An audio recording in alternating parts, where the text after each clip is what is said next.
Yesu yu aja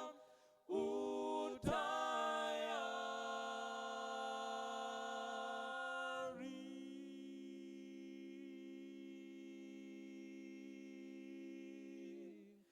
Je,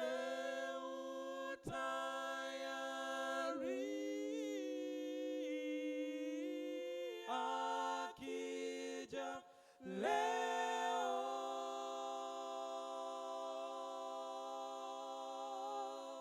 Yesu yu aja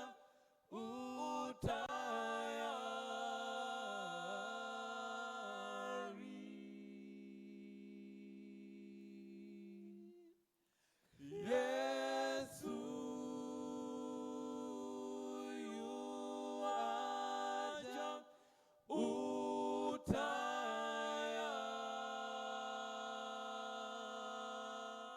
utayari.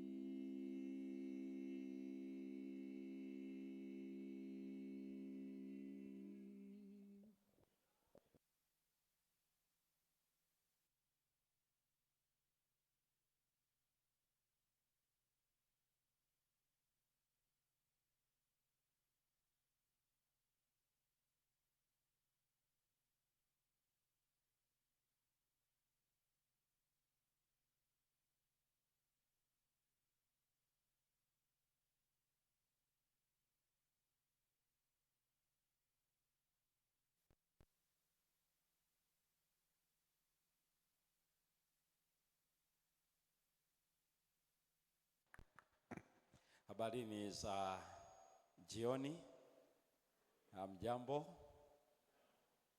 Karibuni katika mfululizo wa tafakari ya neno hili katika wiki nzima, kujikita katika neno lake, kulenga katika utume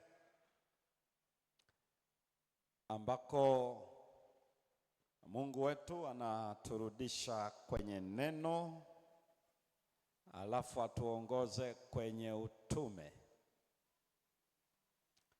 Anatupeleka kwenye msingi wa kila tunachoamini na kuishi neno, na anatuongoza katika kuitikia kwenye utume.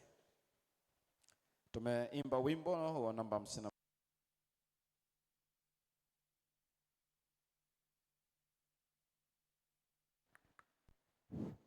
Tumeimba wimbo wa kuhusiana na Mungu wetu, na bado tumesikiliza waimbaji waliotoka hapa wakituachia wito.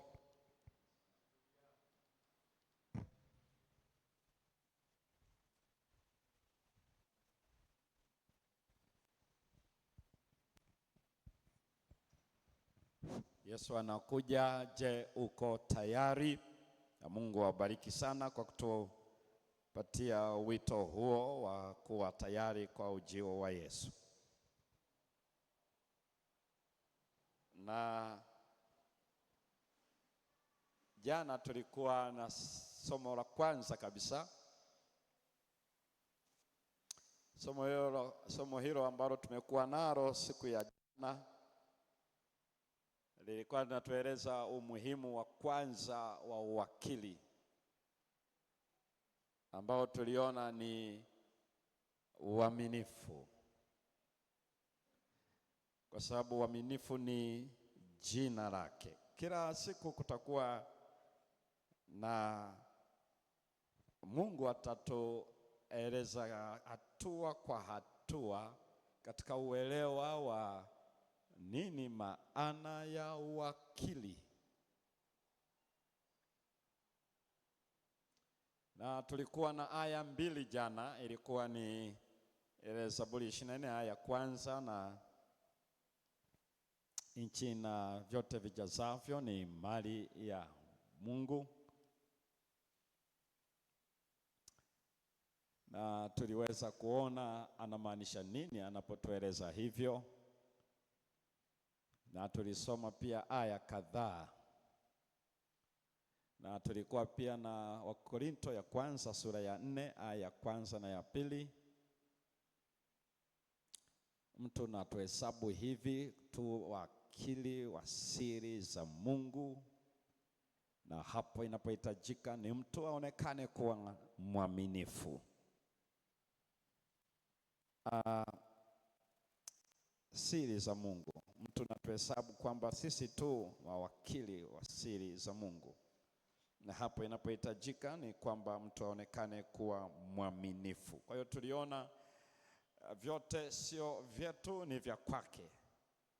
Sisi tunahitaji kuwa mawakili, lakini sifa wakili ni uaminifu. Kwa hiyo tuliangalia hilo neno uaminifu. Tulishiriki aya kadhaa katika Agano la Kale na Agano Jipya zaidi, na tukaona ni tabia yake. Yeye anaitwa mwaminifu. Tuliangalia kuanzia Ufunuo tukarudi mpaka huku. Tulisoma Ufunuo 19:11 mwaminifu, Ufunuo 3:14 mwaminifu, Ufunuo 1:5 uaminifu. Kwa uchache tu ambao tuliangalia, tulienda kwenye Luka 12:42 nani mtumwa mwema mwaminifu, Luka 19 ile aya ya 11 mwaminifu kwa machache, mwaminifu kwa makubwa, mwaminifu kwenye Mathayo 25 aya 21 na 23. Vema, mtumwa mwema na mwaminifu. Kwa nini tuliona hayo? Mungu ni mwaminifu. Tuliona hivyo kwenye Wakorintho ya kwanza sura ya kwanza ile aya ya 9, mwaminifu Mungu wetu. Na tulisoma hizo aya namna gani yeye ni mwaminifu, mwaminifu, mwaminifu. Tulitembea nayo. Kwa hiyo Mungu anapozungumzia uwakili anazungumzia ajenda ya uaminifu. Na inapofika swala uaminifu alipaswi kuzuia chochote. Maana tulisoma ile Ufunuo 2 aya ya 10, uwe mwaminifu hata kufa. Na tuliona hiyo ndio maana ya neno amen ama amina kwenye ile Isaya 65 ile aya ya 16. Yeye anaitwa Amina, ndivyo anavyotajwa. Kwa hiyo ukizungumzia swala la uwakili, kipaumbele cha kwanza ni uaminifu. Leo siku hii ya pili, somo linasema uhusiano wa uwakili wa wima. Kesho tutaangalia wa ulalo. Leo ni wa wima, uwakili wa wima, vertical stewardship, na kwa maana ya Mungu na mwanadamu. Na kesho tutaangalia mwanadamu na mwanadamu. Leo ni Mungu na mwanadamu. Inaitwa hiyo ni wa wima, vertical. Ni wa wima. Lakini hii tunaposema uhusiano wa uwakili wa wima, somo linakwenda kutupatia kuna mamlaka ya uhusiano huu aina kuu 3 ambayo kabla hujatoka hapa lazima wewe na mimi tuyafahamu. Kuna mamlaka ya uhusiano huu wa uwakili wa wima yako 3. Aya ambazo zimebeba somo hili ziko aya 3 ambazo zinabeba hasa somo hili katika swala hili zima la uwakili. Iko kwenye Mwanzo 1:25, na Mungu wetu anatamani sana katika maisha haya tuweze kufahamu uhusiano huu. Lakini pia iko kwenye Kumbukumbu la Torati sura ya 6 na ile aya ya 5, na kisha ipo pia kwenye Mathayo 22 aya 37 na 38. Kwa hiyo ziko 3, 2 Agano la Kale na 1 Agano Jipya. Hizi ndizo aya zinazobeba somo la leo, ambalo zinakupatia wewe na mamlaka ya aina kubwa 3 yanayotaka tuangalie juu. Wima, na ni madai ya milele aliyonayo Mungu kwa mwanadamu yanayotutaka tuwe mawakili makubwa 3 katika uhusiano huu wa wima. Tuombe tena. Mungu wetu, asante mno kwa kutuketisha mbele zako sisi tulioko hapa karibu na wenzetu waliotenga muda kujiunga nasi kutokea mbali kwa sababu ya mitandao ya kijamii. Tubariki sote na uwepo wako ikawe shauku na kiu yetu unapotuwezesha kwa Roho Mtakatifu kukuitikia sawa sawa na mapenzi yako, katika jina la Yesu, amina. Mwanzo 1:26, Mungu akasema tumfanye mtu kwa sura yetu, kwa mfano wetu, katawale. Akatoa orodha. Hili ni jambo la kwanza muhimu sana. Kwenye uumbaji mwingine wote Mungu alikuwa anaiambia iwe nuru, ikawa nuru. Ikawa asubuhi, ikawa jioni, ikawa asubuhi siku ya kwanza.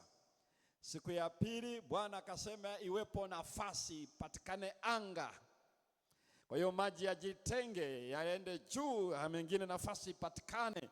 Ikawa hivyo. Ikawa jioni, ikawa asubuhi. Kisha akaambia sasa maji yaliyoko juu ya uso wa nchi yakusanyike sehemu moja.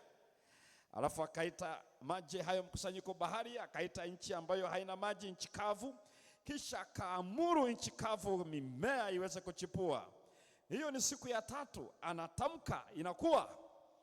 Inapofika siku ya 4 akataja katika anga ipatikane mianga, jua, mwezi na nyota, ikawa ndio dalili na majira. Kisha sasa siku ya 5 akatamka kwenye anga pia ndege wa kila aina waruke.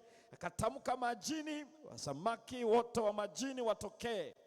Kisha akaitamkia ardhi, wanyama wote watambaao, wanaoruka, wafanyaje, wakatokea. Kwa hiyo anapokuja kwenye aya 26 haiambii anga, haambii maji, haambii ardhi. Badala yake anajiambia mwenyewe, na tufanye mtu kwa mfano, kwa sura. Kwa hiyo hapa kuna mfano na sura yake. Hapa ndipo mamlaka ya kwanza inayotajwa. Anaumba mtu kwa mfano na kwa sura yake. Kwa nini isiwe tofauti? Kwa nini isiwe tofauti? Anapozungumzia mfano na sura, hamaanishi hasa tunaweza tukamchora yuko kama mimi, kwa maana ya ama wewe ana macho mawili, ama ana masikio mawili, ama na yeye ana ulimi, ama na yeye ana kinywa, maana anazungumza. Hatupasi kufikia kiwango hicho, ila anachozungumza zaidi anazungumzia juu ya kufanana na yeye. Nini kilitoweka ili uweze kujua zaidi anachozungumza? Kwa sababu Warumi 3:21 inasema, kwa maana wote wametenda dhambi na kupungukiwa na utukufu wa Mungu. Na hiki anachokitaja utukufu wa Mungu, hataji kitu kingine chochote. Anazungumzia sura yake. Na hiki ndicho alichomwambia Musa, nitatangaza jina langu, utatangaza. Alizungumza hivyo kwenye ile kitabu kile cha Kutoka sura ya 33 na ile aya ya 12 mpaka ile aya ya 20. Na wakati anaenda kutangaza kwenye Kutoka 34 aya ya 5, ya 6, ya 7, ya 8, anatangaza jina lake. Alimwambia nitatangaza jina langu, nitatangaza utukufu wangu, nitatangaza.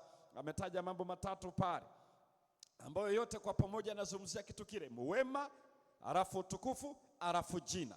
Kwenye sura ya 34 tunatazamia atangaze sasa jina lake na wema wake na utukufu wake.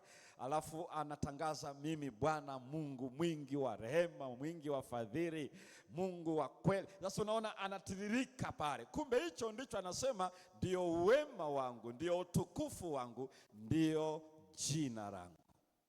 Kwa hiyo wakati anazungumza hapa, fanya mtu kwa sura, kwa mfano, anazungumzia juu ya tabia yake. Naomba usikize tu vizuri hapa.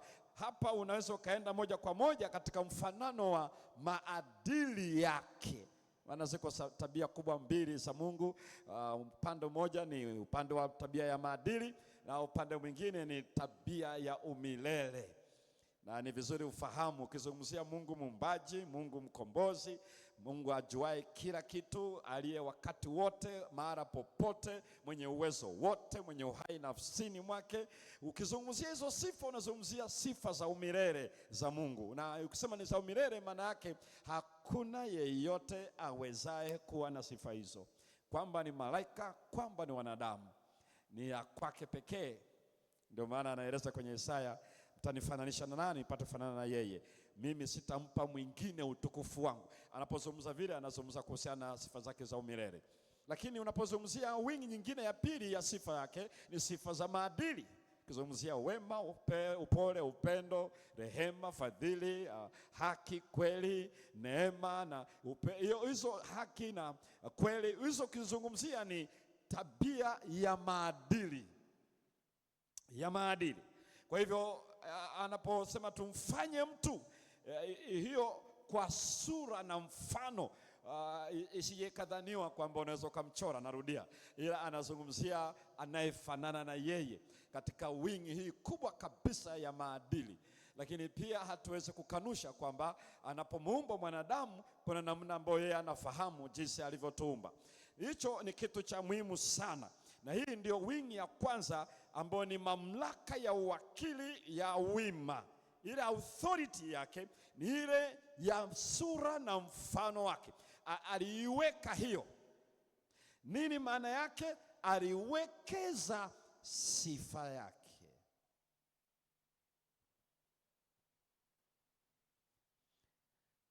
Kwa hiyo anapotaka tuwe mawakili, anadai sifa yake ionekane kwa wanadamu. La pili ni ile Mwanzo sura ya 2 aya ya 7. Bwana Mungu akampulizia puani pumzi ya uhai, mtu akawa nafsi hai. Hiyo kwenye Mwanzo 2 aya ya 7 hiyo. Hapa kuna mamlaka inayotutaka uwakili wa wima, ambayo ni ya pumzi ya uhai. Waebrania wana maneno mengi yanayozungumzia juu ya pumzi, na mengine yametumika kwa viumbe walio hai, wakiwa wanyama ama wanadamu. Pumzi, na lile ambalo mara nyingi linatumika pumzi, utaona neno ruach, pumzi, upepo, hewa na hivi. Lakini hapa kwenye Mwanzo 2 aya 7 hajatumia neno ruach, na sham ndio neno alilotumia, ambayo inamaanisha ni uvuvio wa kiungu, divine inspiration. Na ni tofauti na unayosikia hii ruach, ambayo unaweza kusema upepo ama hewa ama pumzi. Anaposema kwenye ile Mwanzo sura ile ya 6, ninakwenda kuleta gharika na kila chenye pumzi, hajatumia neno hilo, nimetumia neno ruach. Hajalitumia lile neno nasham. Kila kilicho na hewa kinachopumua kinakwenda kufa. Lakini anapokuja akapulizia, sio ruach, anapulizia nasham, divine inspiration, ambayo huwezi ukaipata kokote. Na watu wengi wao wanajaribu kutafiti, wadhani ya kwamba hivi Mungu alipulizia hewa ya oxygen ama ni kitu gani alipulizia? Ingelikuwa ni hewa ya oxygen, tayari wanasayansi wangelikuwa wameshapata ufumbuzi, mtu asingelikufa. Lakini wanaweza waunganishe na hewa ya oxygen, alafu bado mtu akafa, akaacha mtungi ukiwa na hewa ya oxygen ya kutosha. Ama unaweza ikaelezewa hilo neno linamaanisha nini? Uwezo wa uungu pekee unaoweza kusababisha uhai. Kama ingelikuwa ni lugha rahisi kabisa ya kuelezea nini Mungu alichokifanya. Na wanatheolojia wanaita hicho kitendo, hiyo ilikuwa ni busu. Na wanatheolojia wengi wametumia neno busu ya nini ile wanaitaja, kwa sababu wanaona vile lugha ya Kiebrania inavyoeleza, akapulizia pumzi puani. Kwa hiyo wanajaribu kuwa na uelewa huu kwamba Mungu anapo kama vile naye ana yukoje, lakini anaenda kuweka huo uwezo. Kwa hiyo ni kwamba alikuwa anavia uhai ndani yake, na ndipo viungo vingine vyote viweze kuwa hai na vianze kuingiza kwenye matumizi ya vile vinavyosapoti kuishi kwake. Kwa hiyo kama oksijeni ilikuwepo, asingeweza kuivuta mpaka Mungu afanye hicho alichokifanya. Na hii ndio inaitwa ni mamlaka namba 2, kwamba kila kilicho hai ni kwa mamlaka yake kinaishi.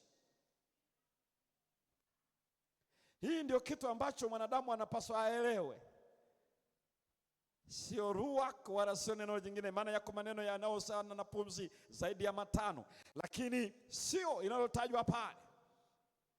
Huyo Mungu anapulizia, anavuvia uhai, kwa lugha nyingine kwamba anawekeza uhai, na sio hewa ya oxygen, na wanadamu akawa nafsi hai. Hicho ndicho kinachozungumzwa. Kwa hiyo kuna mamlaka namba 2 kwa maisha ya mwanadamu yanayomtaka kuwa na uhusiano wa wima. Nini uhai? Uhai, alipuliza pumzi ya uhai, na hiyo ni mamlaka ya 2 ambayo kwayo ni halali atafute kuwa sisi tukuwa wakili kwake.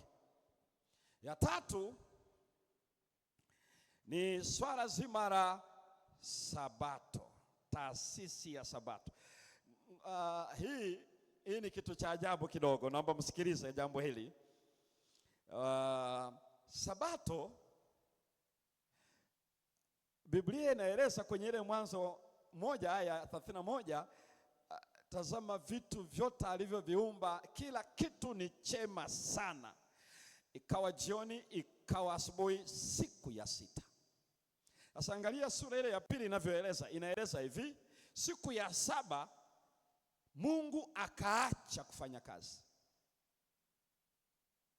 Angalia jinsi ilivyoandikwa. Unajua, unaweza ukaisoma haraka usigundue ni kitu gani anafanya pale. Halafu siku hiyo ya 7 akapumzika, na siku ya 7 akastarehe. Kwa hiyo ni kitu gani? Alafu hivyo alivyofanya hivyo, aliacha kufanya kazi, akapumzika, akastarehe. Alafu hicho ndicho kinasema ikawa Sabato, siku ya 7. Mimi na wewe tunapaswa kujiuliza mambo yafuatayo. Kwenye uumbaji ule wa siku 6 aliumba maeneo makubwa 3. Aliumba nafasi, space. Unaona, anajaza anga, anajaza nafasi, anatengeneza hivi. Aliumba nafasi.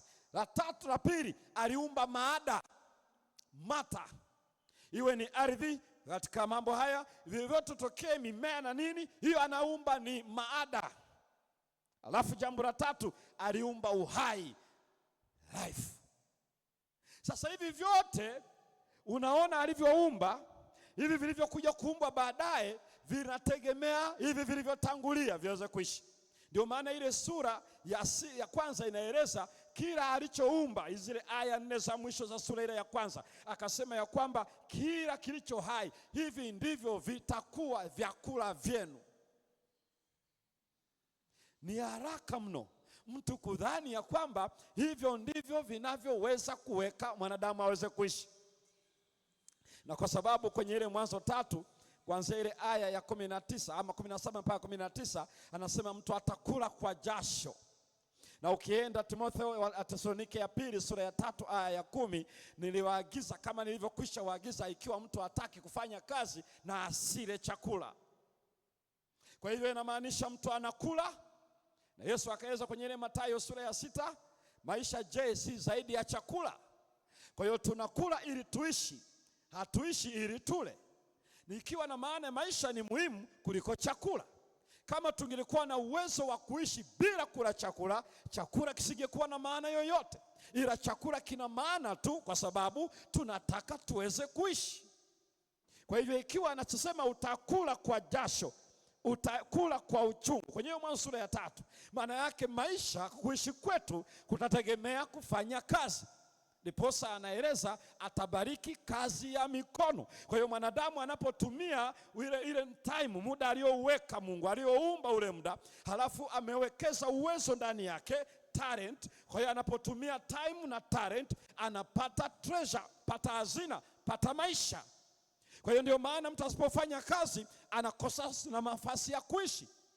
Ndio maana ameandika Paulo, asiyefanya kazi asile, kwa maana ya kwamba ni marehemu, amekwisha kufa yule, hawezi, amekosa sifa za kwenda mezani. Kwa hiyo ukiangalia haya yote ni rahisi kudhani tunaishi kwa ajili ya hayo, ila Yesu alipojaribiwa jaribu lake la kwanza kwenye ile Mathayo 4 aya 4, akamwambia Shetani, mtu hataishi kwa mkate tu, bali kwa kila litokalo katika kinywa chake, kwa neno lake. Hili neno alikuwa na nukuu katika kitabu kile cha Kumbukumbu la Torati sura ile ya 8 na ile aya ya kwanza mpaka ya 3. Anasema Mungu aliwatweza Waisraeli akawaacha waone njaa, kisha akawalisha kwa ile mikate ambayo hawakuijua baba zao, apate kuwajulisha ya kwamba mtu hataishi kwa mkate tu, bali kwa neno. Yaani nini alichokuwa anakieleza hapa? Maisha ya mwanadamu hayatokani na mkate. Ngoja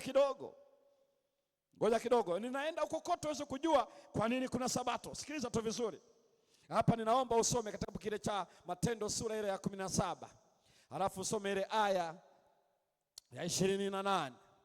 Matendo 17 aya 28, kwa sababu hizi zote tatu ambayo ni sura na mfano, ambayo ni mamlaka ya sifa zake, halafu ya pili uhai ambako kwake tunaishi kwa sababu hiyo, na tatu niko kwenye Sabato. Sabato ina mamlaka ya wima. Hebu soma Matendo 17 na ile aya ya 28. Anasema kwa maana ndani yake yeye mnafanyaje? Tunaishi. 1 2, tunakwenda 3, na kuwa na uhai wetu. Komea tu pale. Hasemi katika matunda na nafaka na mboga na hali ya hewa na oksijeni kwamba tunaishi. Biblia inaeleza hivi, ndani yake yeye tunapata mambo matatu. La kwanza, tunaishi; la pili, tunakwenda; la tatu, kuwa na uhai wetu. Na unajua kwa nini? Kwa sababu wewe na mimi tusipoelewa, unaweza ukakimbizana na kufanya kazi mpaka siku ya 7. Kama ni mwanafunzi akasoma, kwa sababu kusoma kwa mwanafunzi ni kazini, tuko kazini siku 6, na akisoma mpaka siku ya 7, maana yake ni hivyo. Ile ni kazi ya mwanafunzi, kama ilivyo kazi ya mtu yeyote anayefanya biashara ama mtu yeyote anayefanya ofisini. Ile ni kazi ya kwake, ni kazi.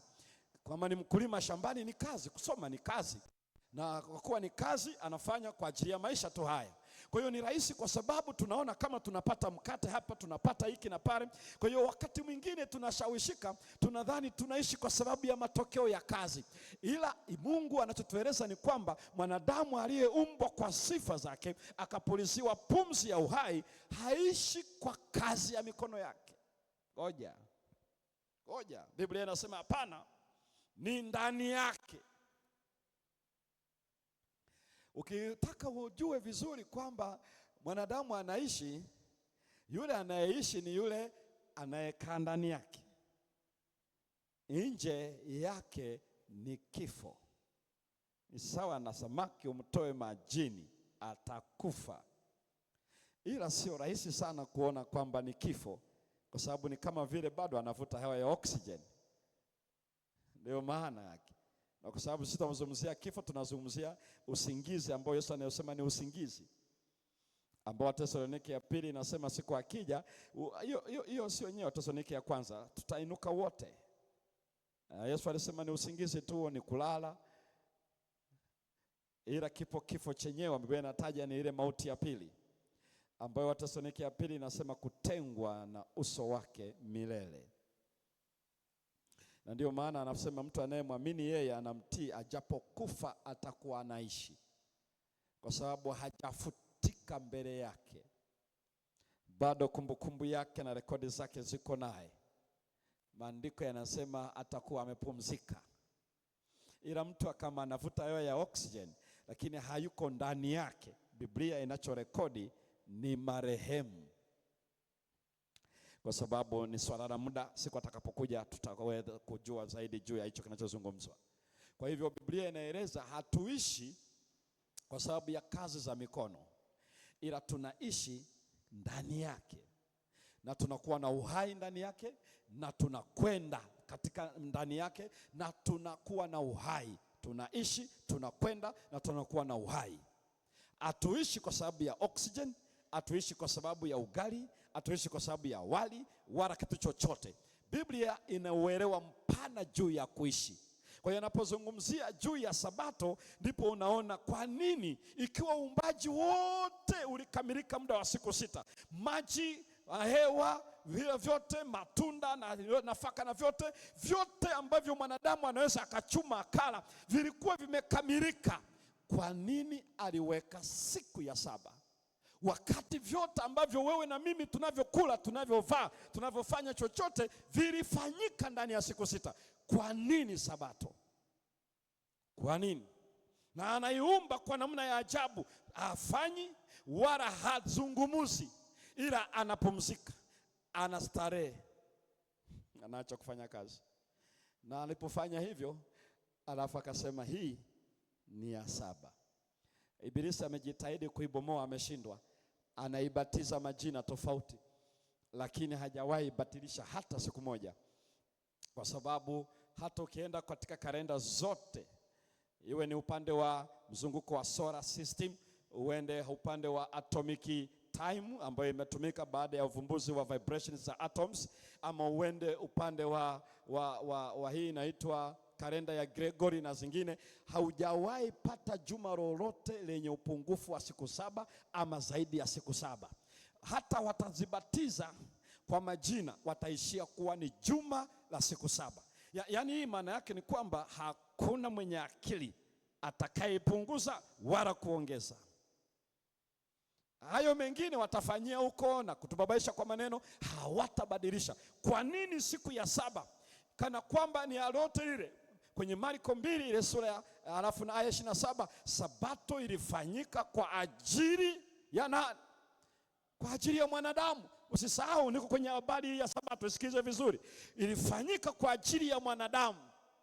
Na ndio maana kwenye kitabu kile cha Waebrania sura ya 4 unaposoma aya 9 hadi 11, imesalia raha ya Sabato kwa watu wa Mungu. Anaingia katika raha hiyo, anapumzika na yeye kama vile Mungu alivyopumzika katika kazi yake. Na ni rahisi kuichanganya. Ndio maana mwingine anasema afadhali Sabato imekuja. Imekujaje? Maana tunaacha kufanya kazi. Unataka kusema hivi, Mungu naye alichoka? Unajua, ukiegemea upande wa kupumzika na kutokufanya kazi, unamuona kama Mungu na yeye anachoka. Na Biblia inaeleza Mungu azimii wala hachoki. Mimi tangu nimesimama hapa, maneno niliyozungumza ni mengi mno, lakini katika uumbaji wa zile siku 6, kwenye hiyo Mwanzo 1 na Mwanzo 2, aya alizotamka kwenye uumbaji ni aya 10 peke yake. Yale mengine ni maelezo ya Musa akielezea mwitikio kilichofanyika, lakini ni sentensi 10 peke yake. Sasa sentensi 10 anachokaje? Ningeweza kukutajia zote kama zilivyo, ni sentensi 10 tu ndizo alizotaja yeye kwa kinywa chake. Sasa mimi nimezungumza hapo sentensi za kumwaga tangu nimesimama hapa. Halafu unajiuliza, halafu ni Mungu unajua.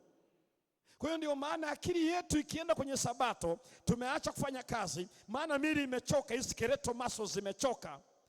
Halafu nasema afadhali jamani, Sabato imekuja nipumzike. Utakuwa umemisi. Unapumzika ndio, lakini sio agenda hasa kubwa ambayo kwayo Mungu aliweka Sabato.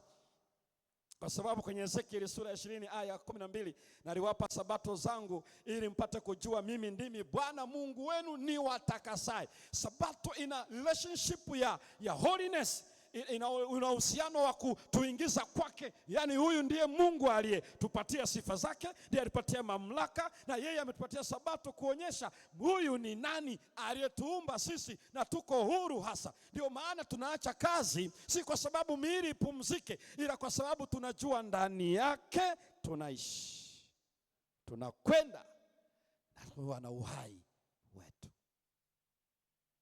Ndio maana mtu akifanya kazi siku ya saba anachosema, siishi ndani yako, ninaweza kwenda bila wewe na ninaweza kufanya hiki bila wewe.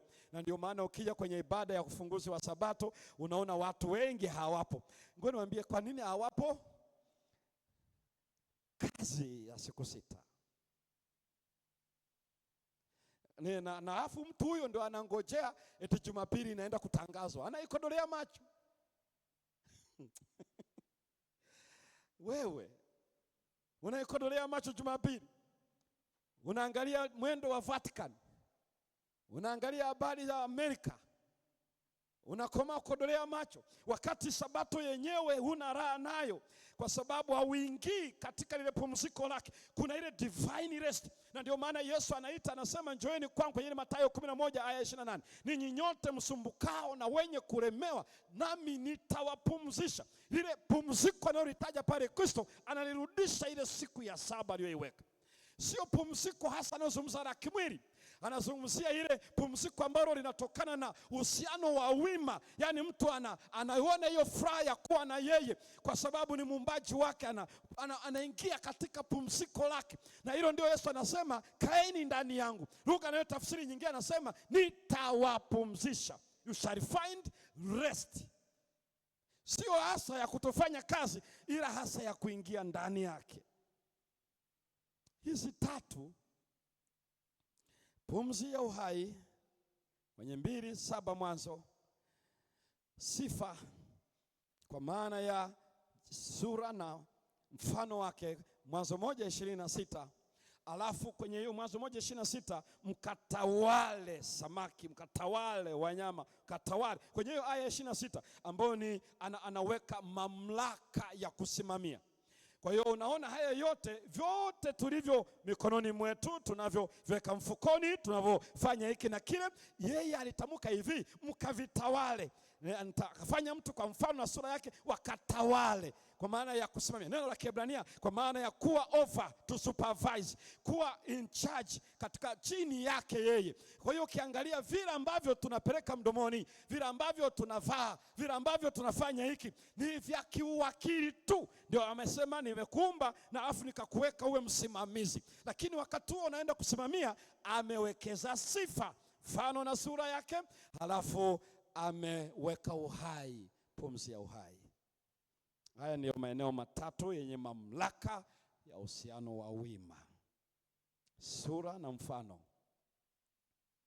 Na hii kwa ujumla ndiyo inaitwa jina la Mungu. Sikiliza sehemu hii ya mwisho hii. Sikiliza vizuri.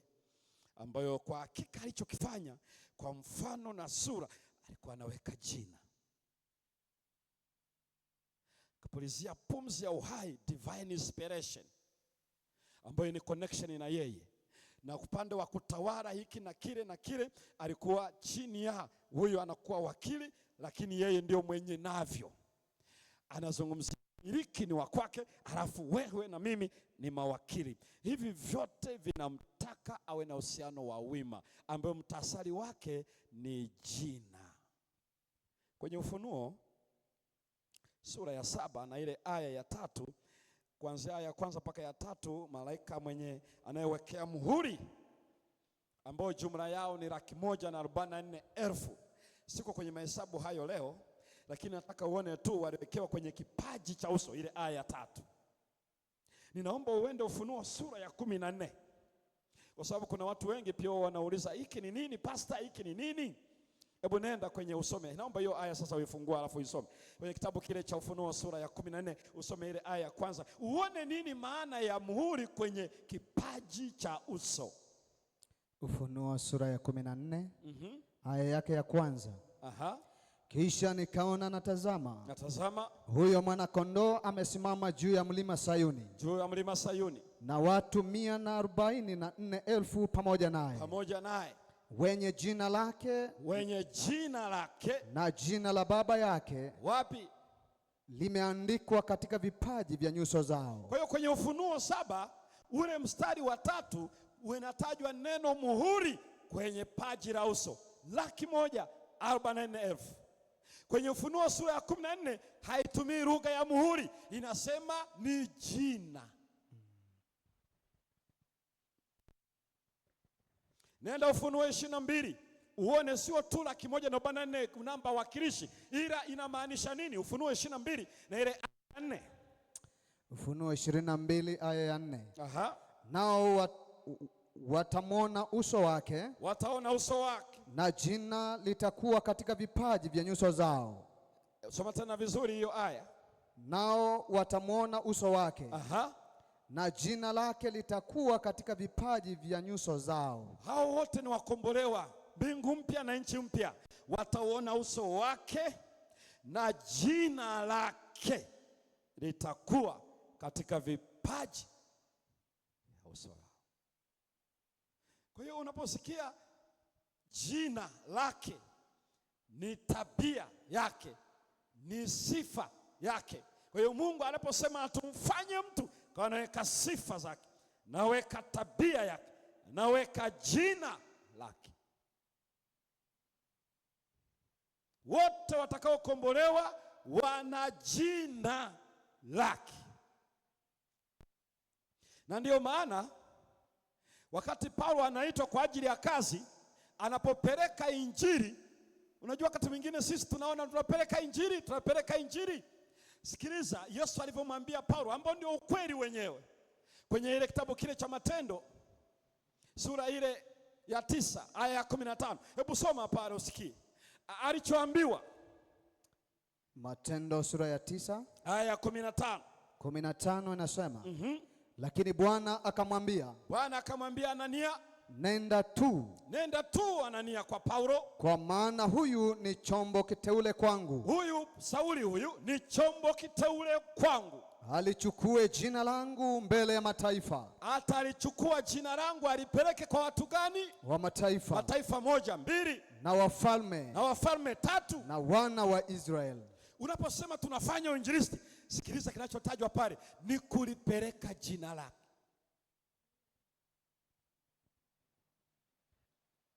Kazi yoyote inayohusiana na Kalvari kama haihusu jina lake, hiyo ni hasara na haipaswi kufanyika.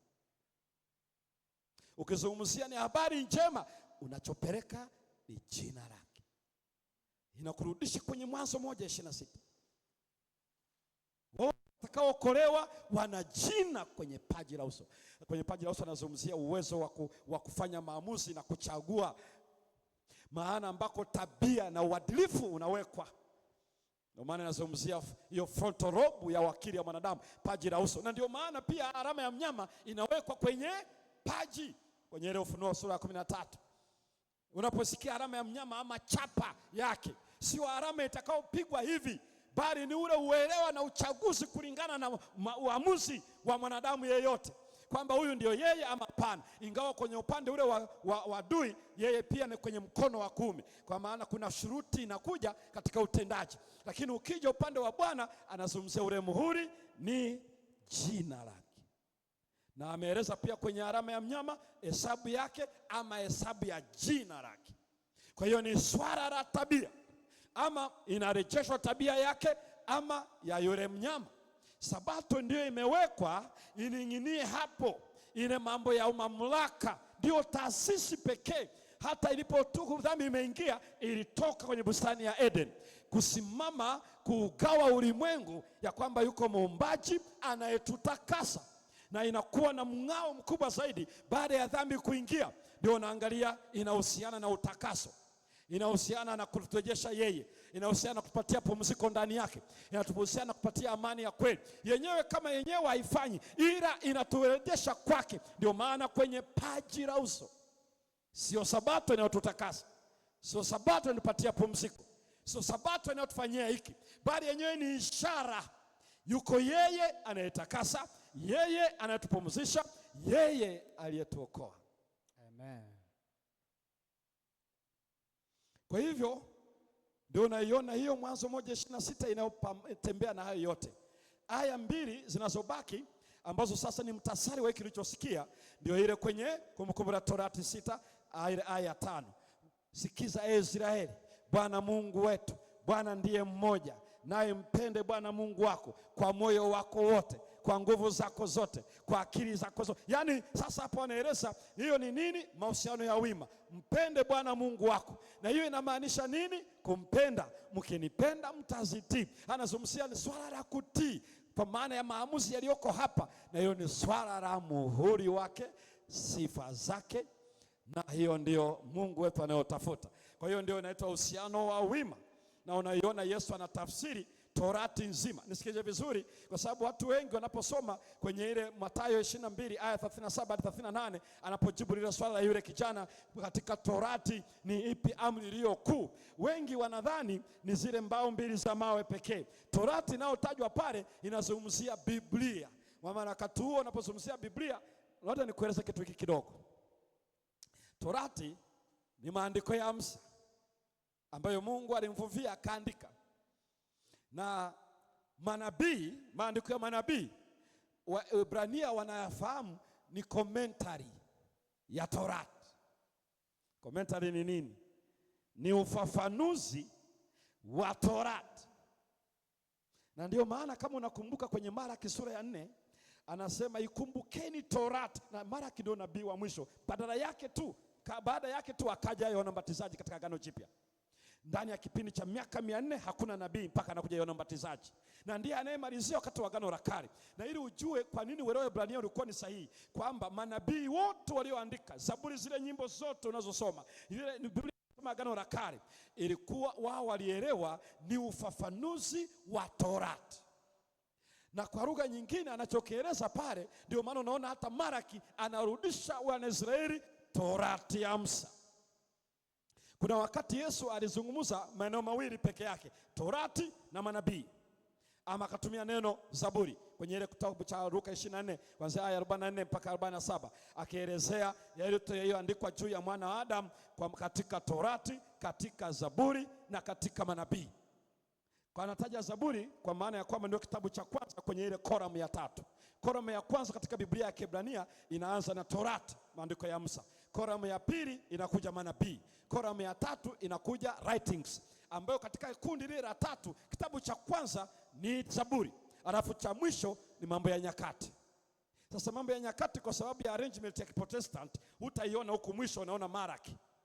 Lakini ndio maana Yesu anatumia neno tangu damu ya Habili aliyeuawa mpaka ya Zekaria aliyeuawa madhabahuni itadaiwa. Zekaria ametajwa kwenye kitabu kile cha mambo ya nyakati, Habili kimetajwa kwenye Mwanzo, na Zekaria kitabu cha mambo ya nyakati. Hii ilikuwa ni Hebrew arrangement of the Bible. Nyakati ndio kitabu cha mwisho. Kwa hiyo anasema wote waliouawa kuanzia mwanzo mpaka mwisho wa rekodi ya maandiko matakatifu. Kwa hiyo alikuwa anataja kwa Agano la Kale lote, ila leo mambo ya nyakati utaiona kwa kule, kwa sababu arrangement ya Protestant imeweka katika muktadha na sio ile wa Kiebrania iliyoandikwa. Sasa hii ndicho kinachozungumza pale. Kwa hivyo unaona Torati. Kwa hiyo anaposema mwalimu katika Torati, hakuwa anazungumzia mbao mbili za mawe. Nisikilize vizuri. Alikuwa anazungumzia katika maandiko, katika Biblia. Ni ipi iliyo kuu?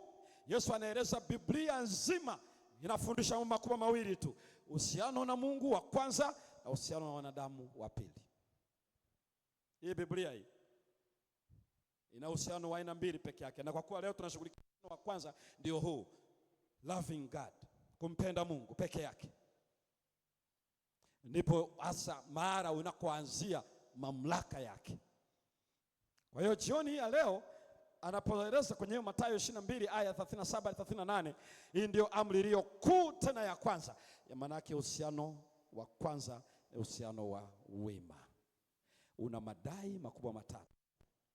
Madai ya sifa zake, mfano na sura yake.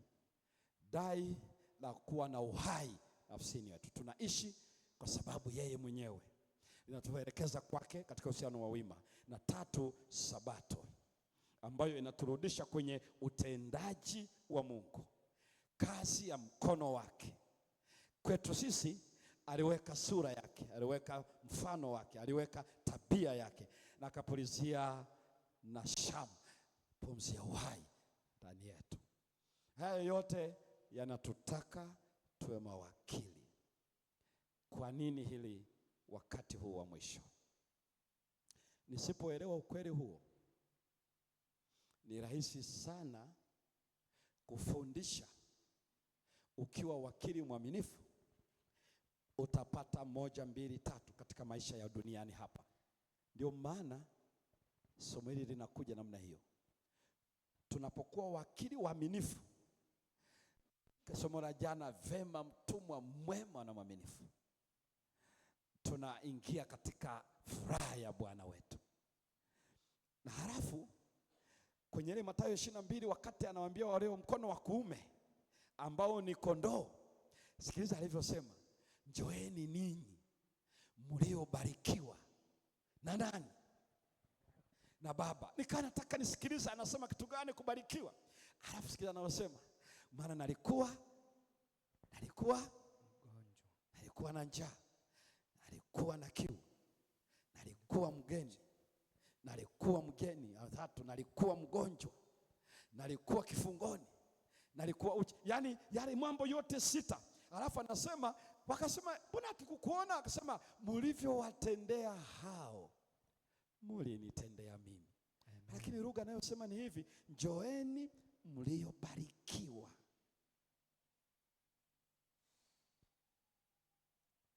Ibilisi anataka atufundishe hivi, ukiwa wakili mwaminifu unajikusanyia maisha ya kiuchumi, maisha ya kiafya, maisha ya hiki na kile.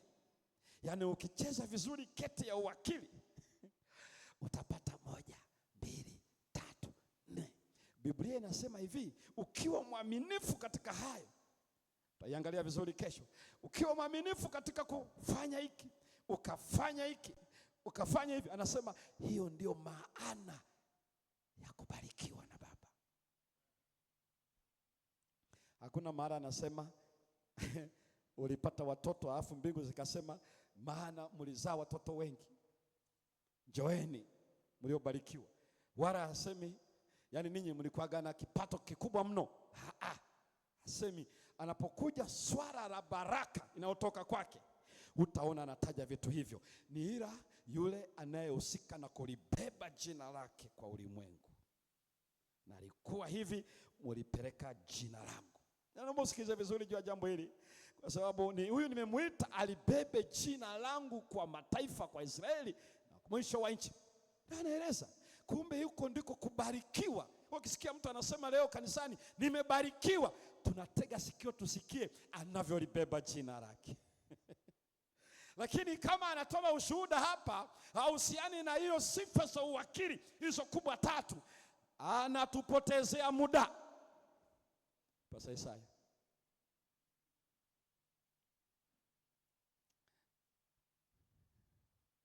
Uko mbele tutaelewa vizuri. Endelea tu kuja na kusikiliza, kwa sababu hili somo liko kwenye kujikita kwenye neno, grounded in the word. Hilo neno kujikita kwenye neno, Biblia inasema nini kuhusu uwakili? Unaweza ukawa umeelewa mengi, umejifundisha mengi, umefundishwa mengi, lakini sio kwenye Biblia.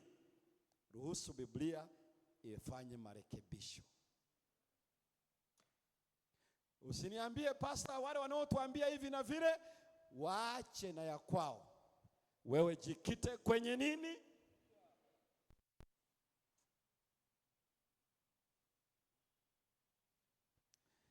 Hicho ndicho kinachozungumzwa. Kwa hivyo hizi ndizo aya kubwa 3 ya Mwanzo 1:26.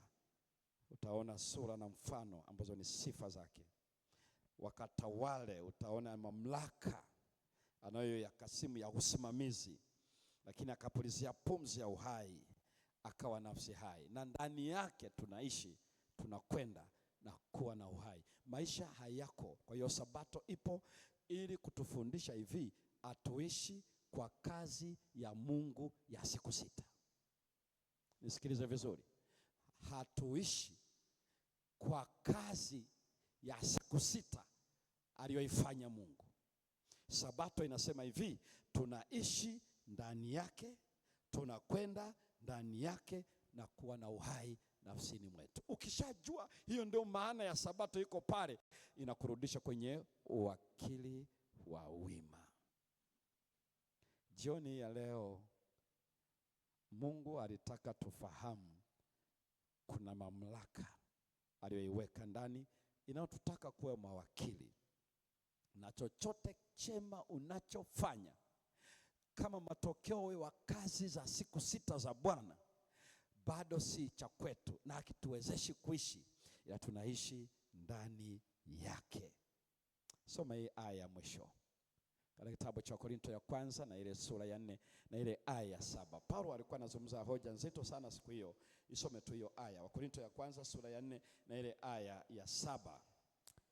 Wakorinto wa kwanza sura ya 4 aya ya 7 inasema, maana ni nani aliyekupambanua na mwingine? Nani anayetupambanua na mwingine? Nawe una nini unachokipokea? Soma vizuri. Nawe una nini usichokipokea? Sawa. Una kitu gani ambacho hujapokea? Lakini wapo ulipokea. Kama ulicho nacho umepokea, wajisifia nini? Unajisifia kitu gani? Kana kwamba hukupokea. Maana kama kuna mtu yeyote anapaswa ajisifu, niambia siku zote ndugu zangu, mtu akijisifu anachotangaza ni kitu kinachotisha. Kwa nini sifa ni za Mungu peke yake? Naomba usikize vizuri.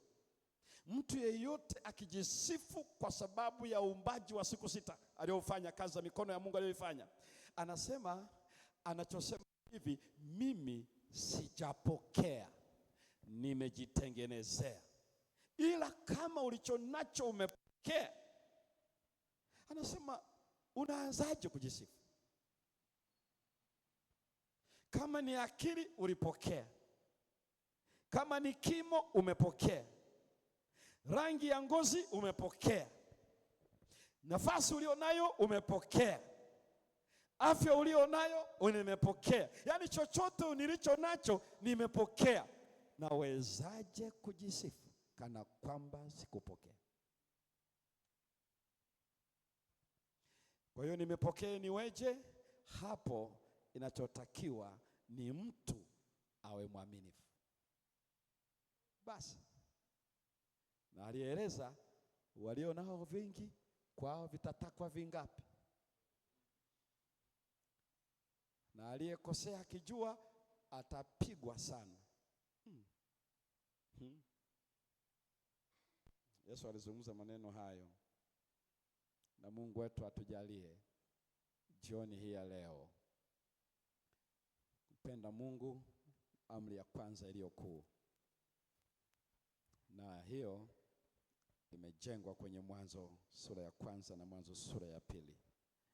Na dhambi ilipokuja, mbingu zinahangaika na hilo jina, kwa sababu mwisho wa siku wote watakaokolewa watakuwa na jina lake. Na ndio maana imesalia raha ya Sabato kwa watu wa Mungu. Kila baada ya siku 6 inakuja siku ya 7 kutufundisha uhusiano wetu na Mungu.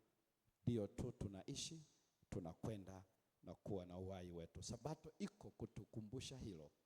Na ndio maana ikifika siku ya 6 jioni, Sabato inapoingia, kama kweli tunajua kwa nini tunaishi na anayetuwezesha kuishi ni nani, utaweka ratiba yako na utakupatikana katika ibada nyumbani, kanisani, kwa sababu Sabato imekuja. Na usikitiki katika hilo, ila unafurahi umeingia katika raha yake. Yeye atutakasai sisi. Amani ya Bwana iwe nasi, na Mungu wetu atubariki jioni ya leo. Na kama ni shauku yako, Mungu tujalie kuwa na uhusiano huu wa wima sasa na hata milele. Nyosha mkono pale ulipo ikiwa ni shauku yako. Tusimame kwa ajili ya nafasi hii tunayokwenda katika sala. Niombe kiongozi anayetuongoza katika sala atatuongoza hapa tunapokwenda kusali. Karibu sana.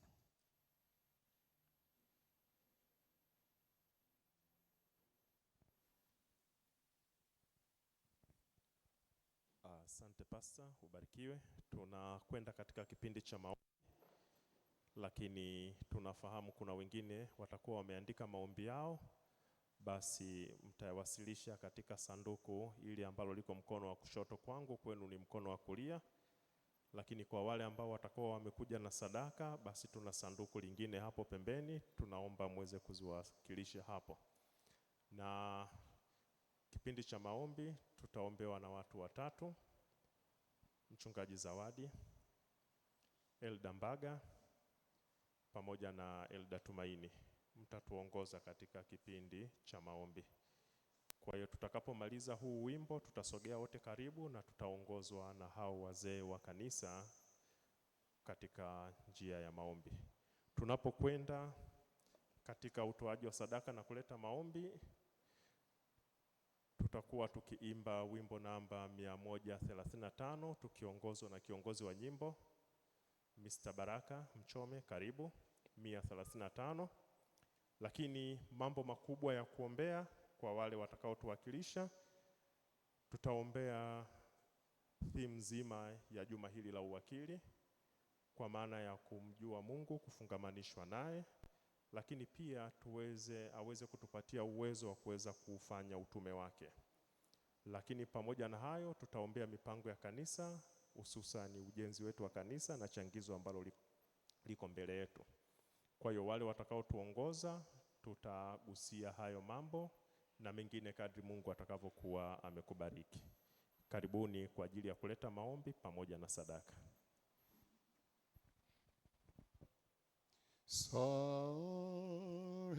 Saheri ya maombi sasa kwako tunarudi, sumbuko ya kuondoa shida zetu na pungufu,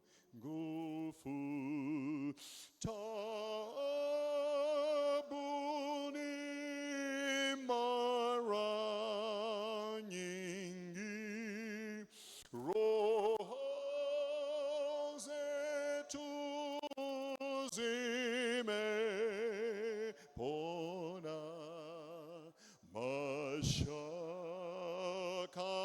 mashakani,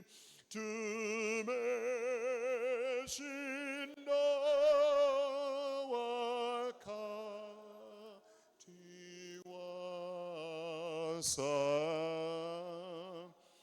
tamu.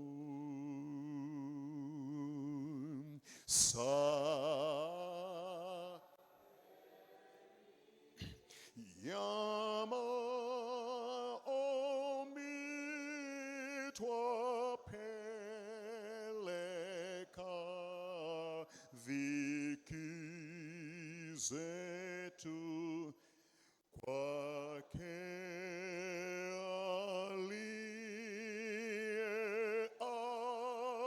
aliyeahidi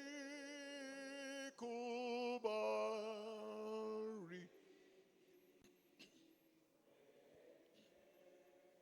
Haja huagiza tumwende,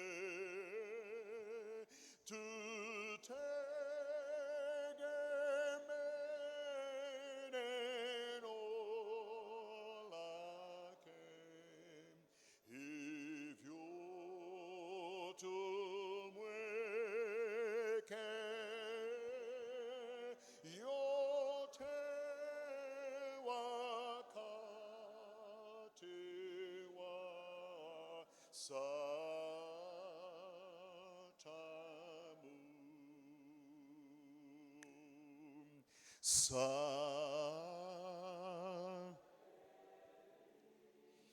Ya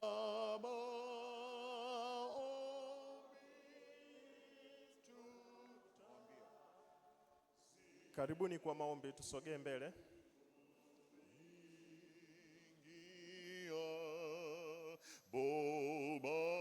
bomani mwetu na ngome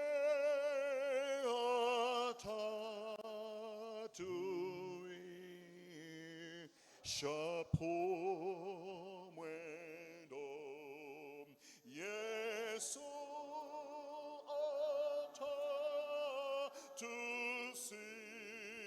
tusikia,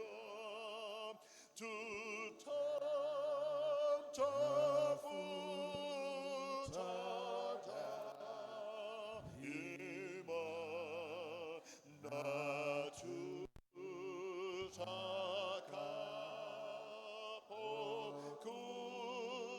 tutakapokutana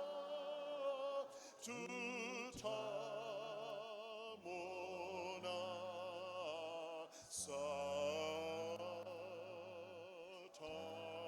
Satamu.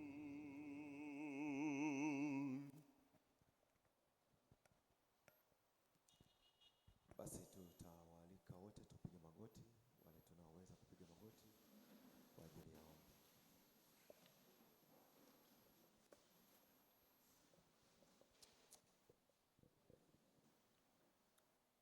Tuombe. Mtakatifu, mtakatifu, mtakatifu Mungu Baba, unayeishi mahali patakatifu sana mbinguni. Sifa na utukufu ni vyako, na ndio maana hata siku hii ya leo umetukubali watoto wako tukutane katika kanisa hili ili tusikie ukinena nasi kupitia mtumishi wako. Tunakushukuru Bwana kwa sababu umenena pamoja nasi, na sisi tumesikia sauti yako kupitia Pastor Semba, ambao umetukumbusha kwamba uaminifu wetu, kuunganishwa kwetu na wewe kuna katika misingi ambayo hata wewe mwenyewe ulianzisha katika kazi yako ya uumbaji. Kwa hivyo sisi, ili kufanya cha kukutukuza, ni kwamba tunapofanya haya yote tunaliinua jina lako, na wewe unaendelea kutamalaki katika maisha yetu. Mahali fulani katika maisha yetu tumekwama na hivi kusahau misingi ya kuitwa watoto wako. Kupitia somo hili ambalo tumelipata kupitia mtumishi wako, Bwana, turejee katika misingi, turejee katika dira ambayo umeelekeza kwetu, tuishi tukikutumaini wewe. Asante Yesu, kwa sababu katikati yetu watoto wako wameleta maombi mbalimbali, ikiwa ni binafsi, ikiwa ni maombi ya ujumla. Yesu, wewe unayeweza kusoma katika karatasi zile, na hasa katika mioyo ambayo ilifikiri na kuona kwamba hayo ndio mahitaji yao kwa siku ya leo. Bwana, kupitia maombi haya tunaomba ukasikie na kutenda sawasawa na mapenzi yako. Kanisa letu tuna changizo ambalo liko mbele yetu la tarehe 28 mwezi wa Machi. Bwana, unafahamu vipato vya watoto wako.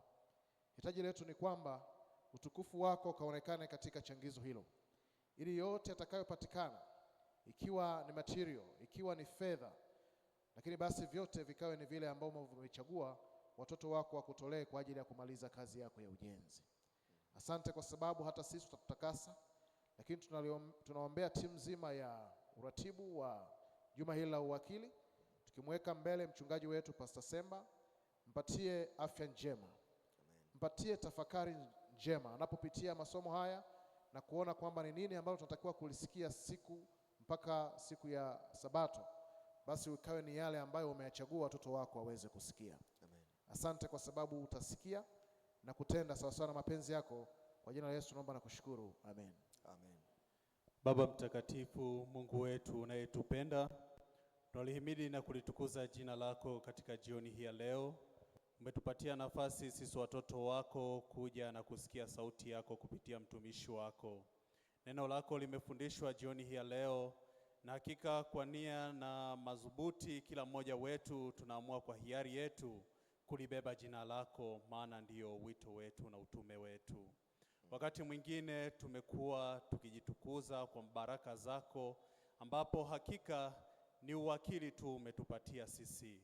Tusaidie Yesu katika maisha yetu kulibeba jina lako, kukushukuru katika yale ambayo unawatendea wengine, lakini zaidi ya yote tukitambua ya kwamba kwako iko baraka, hususani baraka ya msamaha wa dhambi. Kila jioni na kila hata asubuhi tusaidie kulinua na kulitukuza jina lako. Mtumishi wako Pastor Paul Semba tunazidi kumweka mikononi mwako.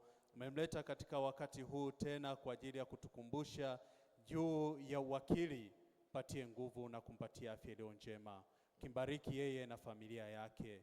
lakini pamoja naye mchungaji Yesaya ambaye yuko katika kanisa hili la Dodoma Kati, ukazidi kumbariki naye pia, ili zaidi ya yote watoto wako hakika tukazidi kukaribia msalaba Kalvari.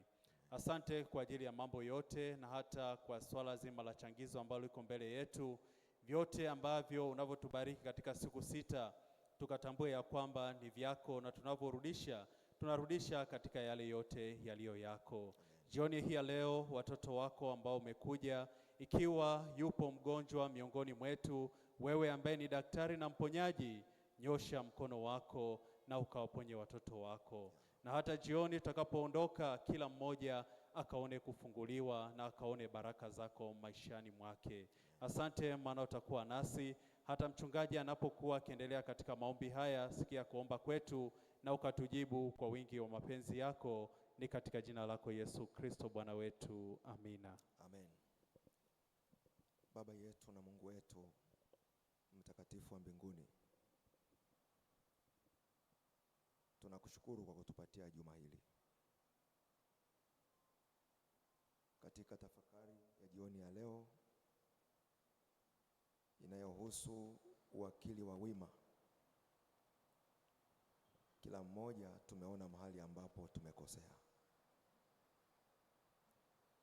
Kumbe ulipotuumba kwa mfano wako na kwa sura yako, ulitamani tabia yako ndio tuidhihirishe kwa watu wengine na utukufu uje kwako.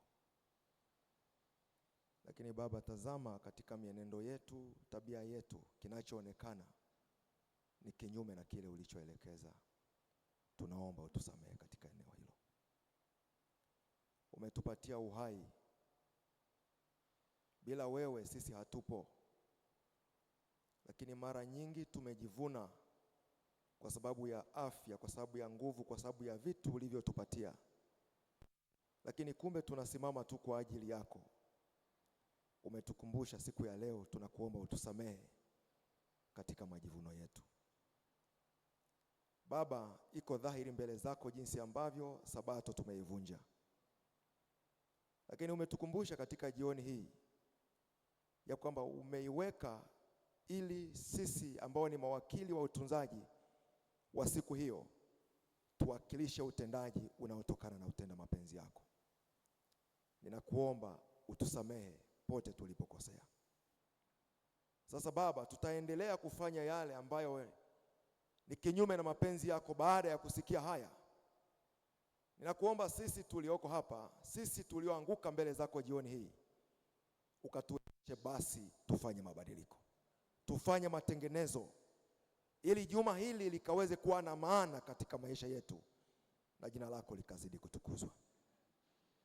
Baba, wako wana na binti zako ambao wameandika mahitaji yao na wengine hata hawakuweza kuandika, lakini wako mbele zako, wana mahitaji ya mambo wanayotamani watendee katika maisha, na ni kwa ajili ya utukufu wako. Tunakuomba utupokee mambo hayo na ukatutendee kwa utukufu wako. Baba, tunaleta mipango mbalimbali ya kanisa hili.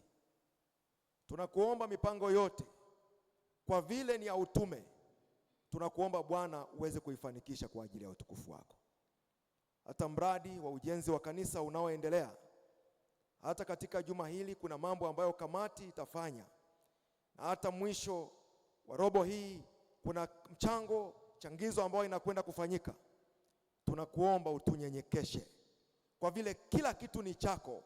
Tukumbushe kuleta vitu vyako ulivyotupatia ili vikaibariki kazi yako hiyo. Endelea kuibariki kamati katika mipango na usimamizi. Na ruhusu kila mmoja ambaye atahusika katika kazi itakayofanywa katika kipindi hiki, lakini akaweze kufanya chini ya hofu yako, na jina lako likapate kutukuzwa. Baba, tunakushukuru kwa ajili ya wageni walioabudu pamoja nasi jioni ya leo, lakini kwa ujumla watu wote walioko hapa. Hebu Bwana, kwa vile sisi tumepokea kutoka kwako baraka hizi, tusaidie tunapotoka hapa kurudi nyumbani kesho, tuweze kuja na wenzetu wengi, ili kanisa lote tukaweze kubarikiwa. Mtumishi wako mchungaji Semba, endelea kumpatia mafunuo. Unajua hitaji la kanisa hili la kiroho.